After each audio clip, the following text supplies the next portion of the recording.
Hey guys, Jeremy here at My Way MFG. Got that BSA chopper project back in May.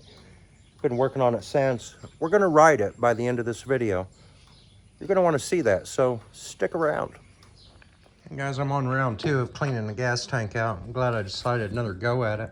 Look at that piece, would you? I think most of this stuff was hanging on the top. I had no idea it was in there. Boy, this tank has fought me hard. It's probably taken me longer to clean this gas tank than it did to build the forward controls.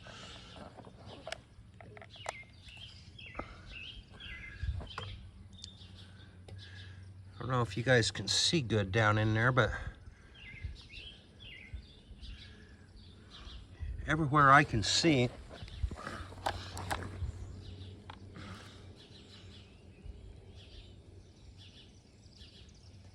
it looks pretty clean. I've got about a quart of water in here now with baking soda in it. Neutralize the white vinegar. They said you could hear it fizz, and you can. I'm gonna shake this around a couple more times and fill it with diesel fuel. Try to get a coat of oil on the inside of it with that, you know. Just poured out that water and baking soda, and there's no chunks on the ground that I can see, so hopefully that's all of them. Let's put some diesel in this now. All right, I got a gallon of diesel fuel in there, and I turned it upside down, shook it around, got all the sides and interior surfaces coated. So I'm gonna walk away from this for today, let that set overnight. Hopefully when I open the cap in the morning, there's no flash rusting going on. And then when I get ready to drain the diesel fuel out, I'm gonna pull the petcocks out, get them both cleaned up, wire brush out the holes, and then drain all the diesel out of the petcocks. And then after that's done, I'm gonna mount on the bike, fill it with gas, and see what happens. Guys, this has had diesel sitting in it all night. I don't know. I think it's clean. I just don't know. I'm gonna pull the petcocks off one at a time and get them cleared out. This one's got a bunch of crap in it, I see.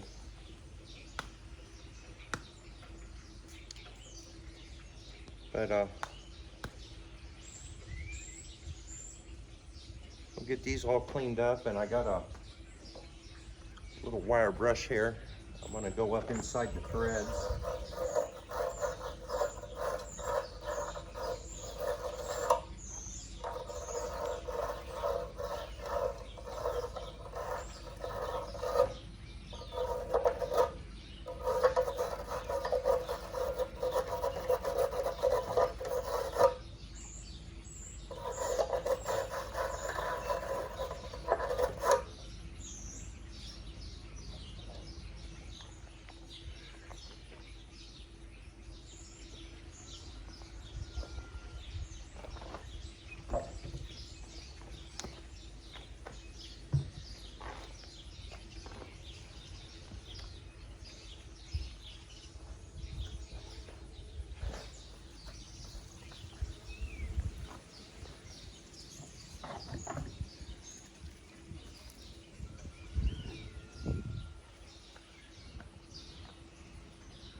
Got some of these washers out of a toilet tank to bowl kit. Those look perfect for the bottom of the gas tank. Yeah, those are gonna work good.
Hey guys, Jeremy, My Way MFG. BSA is up and running, and let's take a minute here and talk about the good and the bad, because I've just done a little test drive around town a few times, and I suppose I've driven it maybe a mile, maybe a mile and a half. Haven't taken it out of town yet, but we got a lot of good going on here, and not very much bad. I guess we'll start with the good. Tires are both up. That's good. The gas tank seems pretty good. I got a clear fuel filter on there and it still looks clear. That's good. And it don't leak, and neither do the carburetors. At least they don't leak gas anyway. That's good. The forward controls work perfectly. Everything seems to work, and it looks pretty good. So we got a lot of good going on here. The only couple bads I got the gas tank bolted back on it, and I got the voltage light hooked up. Oh, also the battery charges. That's good. And the light works. That's good. But anyway, I got the gas tank bolted back on there, and I was trying to tie up the very last of the loose ends. And I had checked the oil, and I had checked the transmission oil, engine oil and transmission oil, and they were both good. Went to check the primary oil, and it's supposed to be 8 ounces in there. ATF fluid I put in it.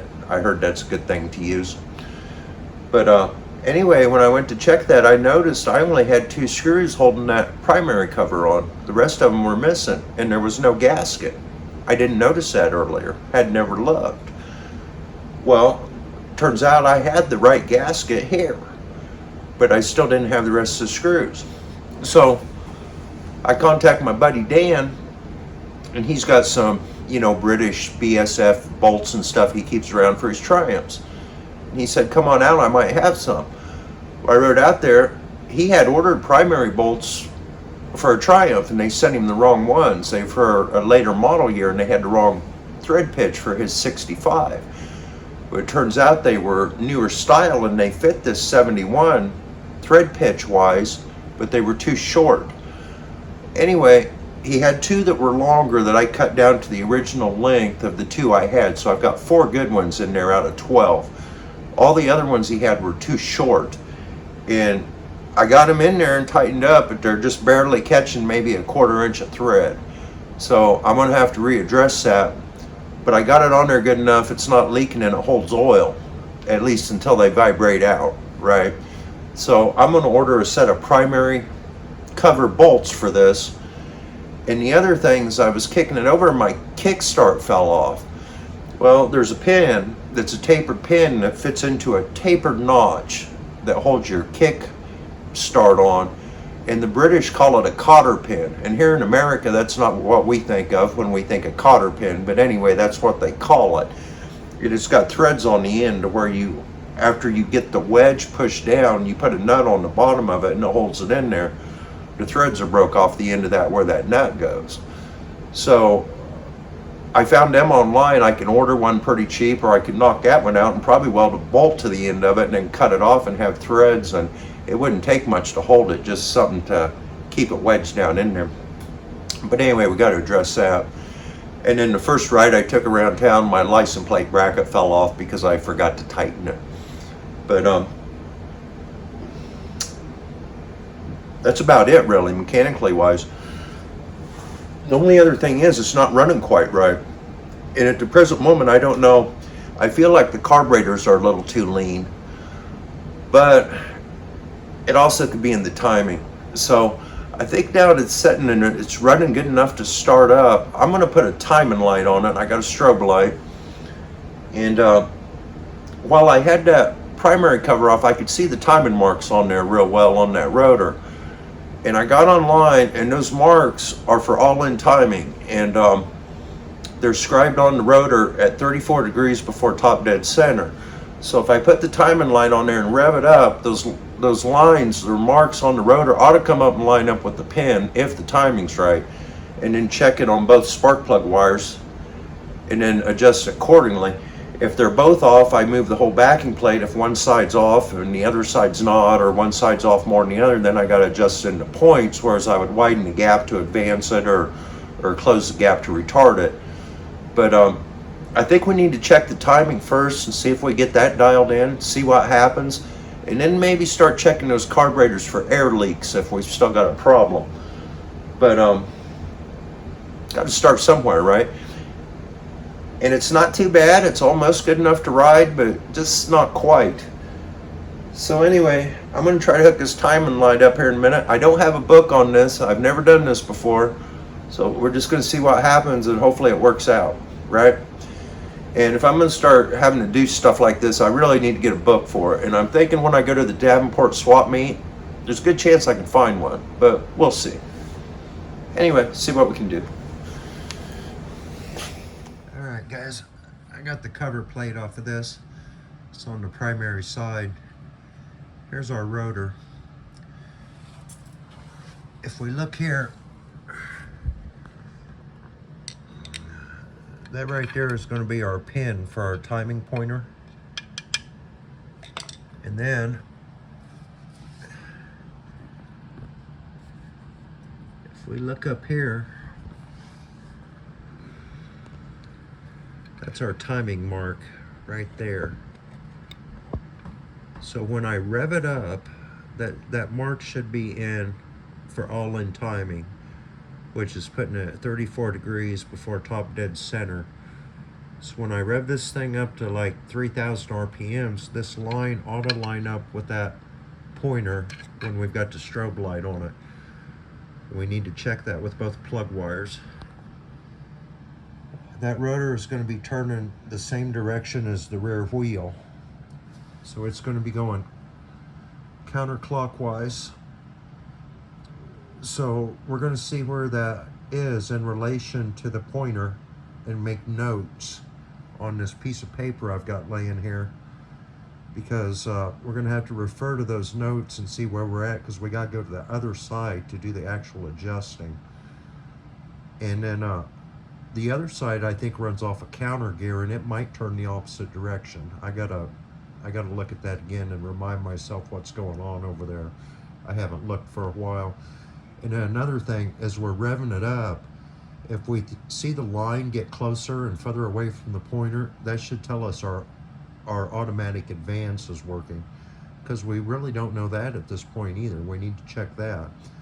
So that'll really be the first thing I'll be looking for, is to see if the advance is working, and then see where the timing mark is actually at. So let me get this garage door open here so I don't smoke this place up. Got our paper here for notes, and we'll just see what happens here. I can't film it while I'm doing it. I don't have enough hands to run the throttle and hold the camera and the test light. The automatic advance is working, and when I revved it up, it went right to the pointer mark. So that side looked to me like it was right on the money. Let me try the other side.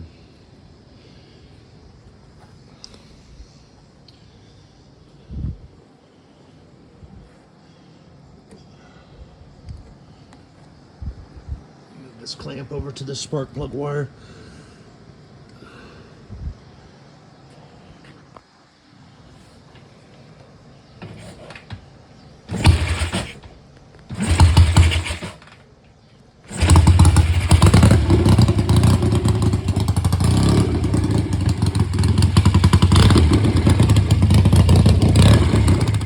Advanced too far. It's about right on the mark at idle, and then when you rev it up, it goes past it. So let me make some notes here and see what we got to do next. Looks like our timing might be good on one side and maybe off on the other. So and that's kind of how I've been feeling about it. It's kind of what I was thinking. I need to remind myself of which way this rotor turns on this side. It's been a while since I've been in here. Okay, that one is going counterclockwise. So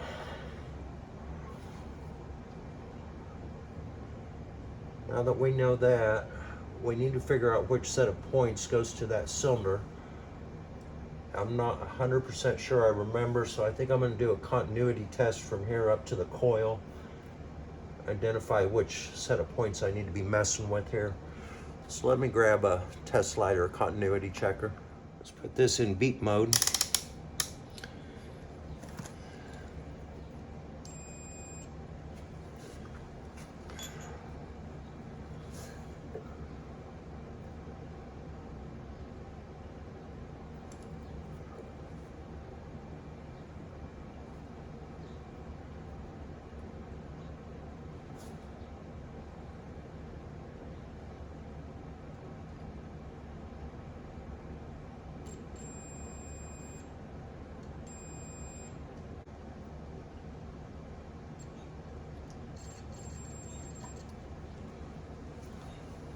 Okay, so the top set of points are the ones that I'm concerned with right now. They do the left side. That's the side that seemed advanced too far. So let's see if we can close this gap up in the top set here a little bit. Retard that just a little, and then start it back up and see where we're at. Maybe I can figure out a way to set this camera up so you can see a little bit. Just went out and grabbed some feeler gauges so I can see where I'm at for sure. And see how far I'm moving it.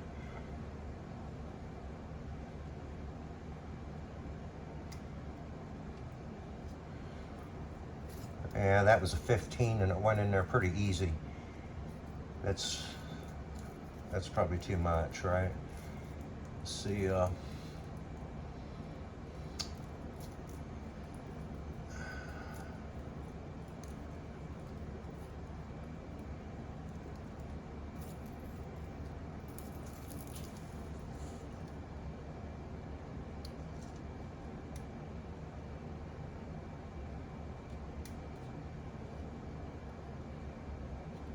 yeah, I can even slide 17 in there. Let's close those up to about 14. See where that puts us.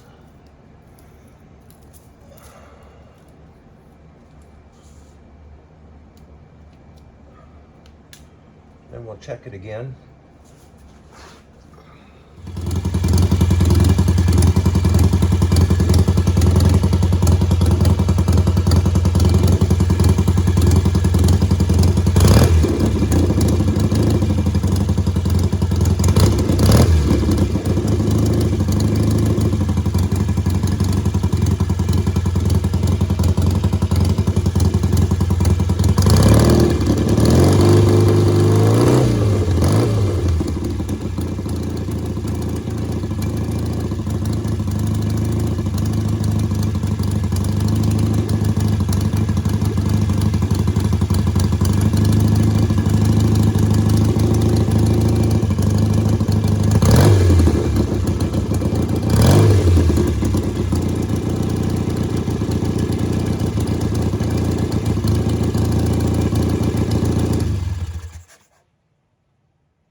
Near as I can tell, I got the timing pretty well spot on. It's lining up like it should when I rev it up and retarding when it's idling.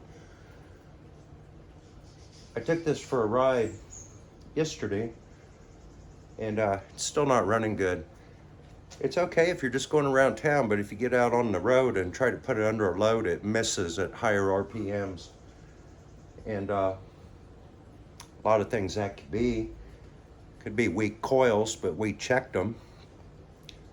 You know, when we located them and found them, there was a whole box of them. We checked resistance on all of them and picked a couple good ones, so we thought. Condensers, maybe? That could do it. Also, if the carburetors are sucking air around the flanges, or if the bowls aren't filling up all the way, the fuel filter is still clean. I cleaned the carburetors, so I think the bowls are probably full. Fuel filter's full. It's clear, I can see through it. I think I'm gonna take a MAP gas torch, start it up, run some unlit gas around the carburetor flanges, see if it revs up. Kind of check those carburetors for air leaks. There's supposed to be O-rings in between the manifold and the carburetors, and they're not there. There's just paper, cardboard gaskets on there. So I do worry about that a little bit. So we're going to check that. But I kind of think I know what the problem is. And if we don't find any air leaks at the carburetor, let me then tell you what I really think it could be.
Don't think there's any bad leaks around the carburetors. I couldn't really detect much difference. Here's what I think it is. I got this Chinese handlebar switch off eBay. And when I went to put that on there, these wires are not much bigger than speaker wire. I've got the power run from my battery up, clear up through the handlebar, clear back down and back to the coils. And the wire I used to run up to here, it's probably, I don't know, 16, 18 gauge, plenty big enough. But where I made these connections from the handlebar switch down here, I'm thinking these wires are too small and I'm not charging the coils properly. And those wires being too small would be causing a lot of resistance, I'm thinking. And I'm probably got a voltage drop at the coils, not to mention probably higher amperage than I should have. And I think what I'm gonna do is unwrap that tape, just twist them two wires together right there. I've still got the key switch. I can, you know, run everything off of that and just see if it runs better with that handlebar switch disconnected.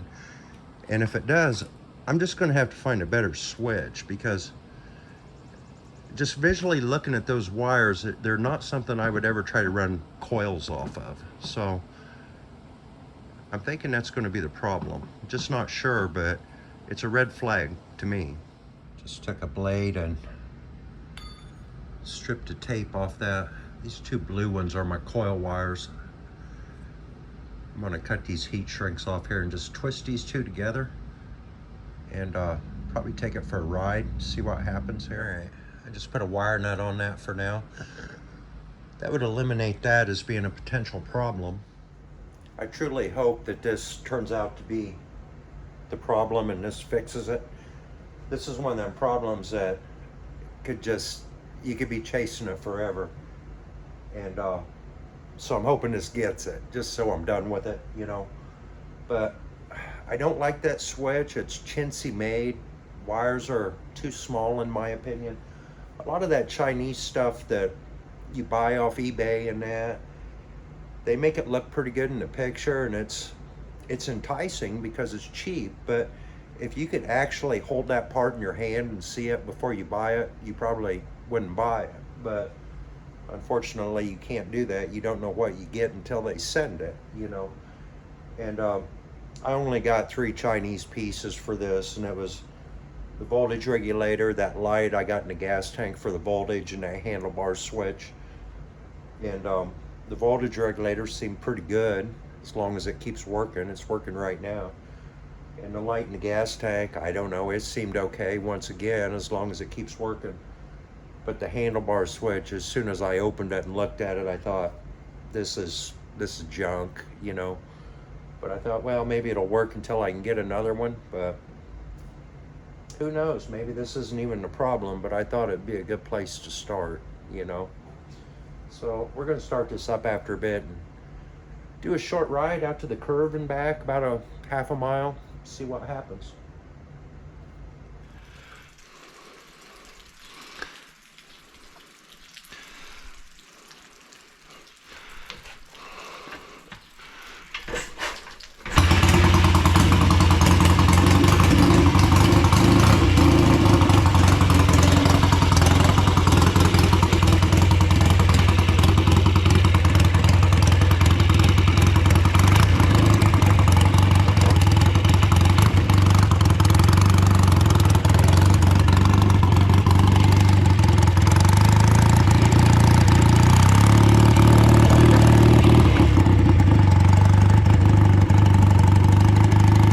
Raining a little bit.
I had to go and put some dry clothes on. I got pretty wet. I didn't know it was raining that hard until I got out on the road.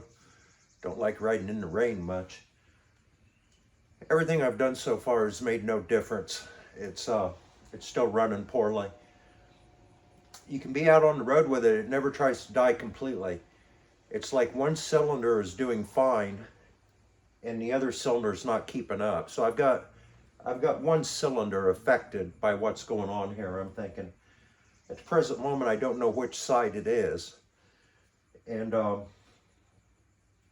timing, when I adjusted it earlier, I had it pretty close. I was really surprised I had it as close as I did because I didn't follow the book procedure when I did that. And I just wanted to get it good enough to where I could start it and hear it run. And I figured I'd have to address it later. And it was really not that bad. I had to do it just a little adjustment. But the handlebar switches are unhooked. That didn't make any difference. And I don't think there's any leaks in the carburetors. I think what I'm going to try to do right now is start it up and lift one of these throttle slides one at a time and see if I can see which cylinder's keeping up and which one's cutting out. Maybe I can narrow it down side to side, and well, it'll help me figure out where the problem is maybe. So let's start this up and give that a try. It's starting pretty good.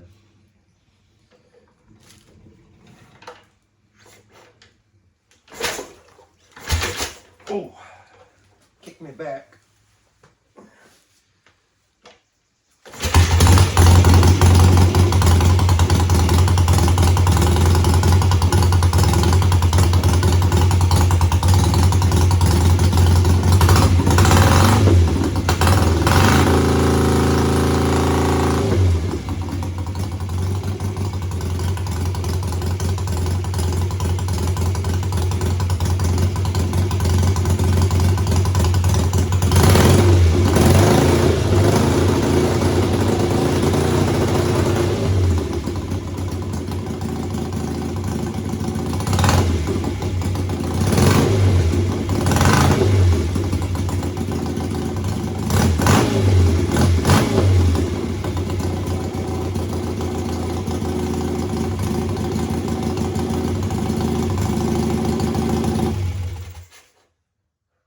Well, that didn't help. It seemed perfect.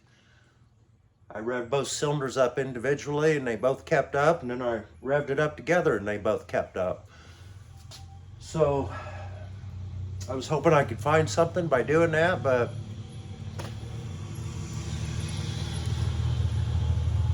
I think maybe my next step here, I've got one of those inline test lights that go in a spark plug wire that you can see the light blink with the spark. Maybe put that on, one cylinder at a time, ride it down the road and try to watch the light without running in the ditch. That'll be tricky, right? And see if I can see if I'm losing spark on one side or the other while I'm on the road.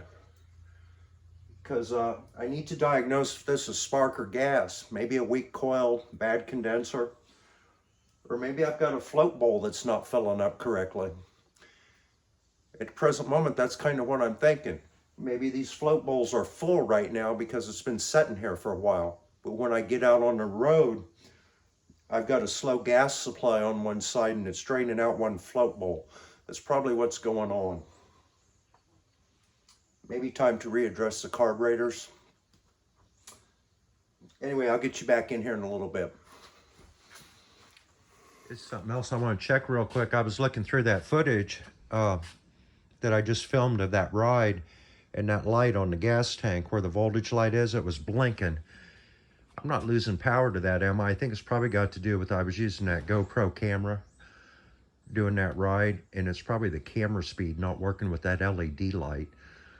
But I'm filming this with my cell phone, so let me start this up and look at this footage after I record it and see if that light's blinking with this or not.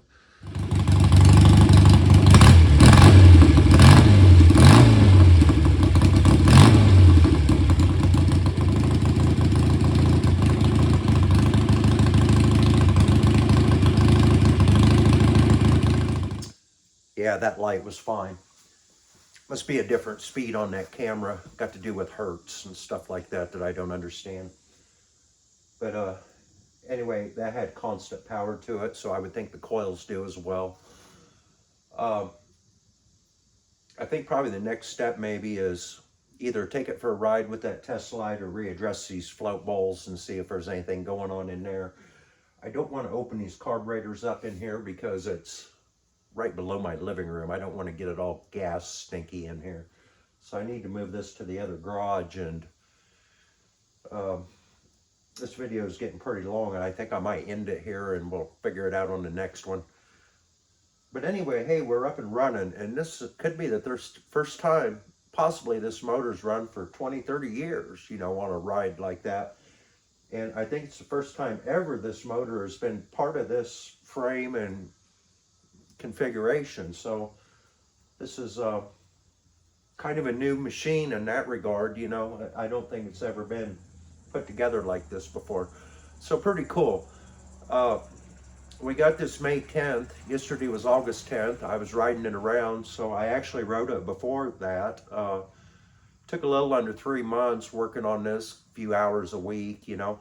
I think if a guy would have stuck at it and had everything here to do it with, you probably could have put this together in a week, probably a week, maybe a little longer. But I spent 3 months on it, but just messing around, you know. And there's bugs to work out.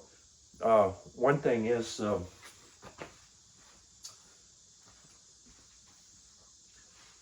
the spring came off the kickstand. I'm gonna have to find a better one. This spring here was exactly the right length, but the eyelets were too small to go around them pegs. So I had to stretch them out, and now it won't stay on there. So I need a spring that's about like this, but with bigger eyelets, you know. But I'm gonna keep this one around so I can match something up to it. So right now the kickstand ain't working very good. And you know, there's gonna be other issues to work out. These old BSAs and Triumphs and stuff tend to take themselves apart. So if you've got a problem, you're gonna find it pretty quickly, usually. Anyway, hopefully we find them quickly. It's gonna do it for this video. Thanks for watching, guys. Please like, comment, share, all them things. We'll catch you on the next one. Later, Jeremy.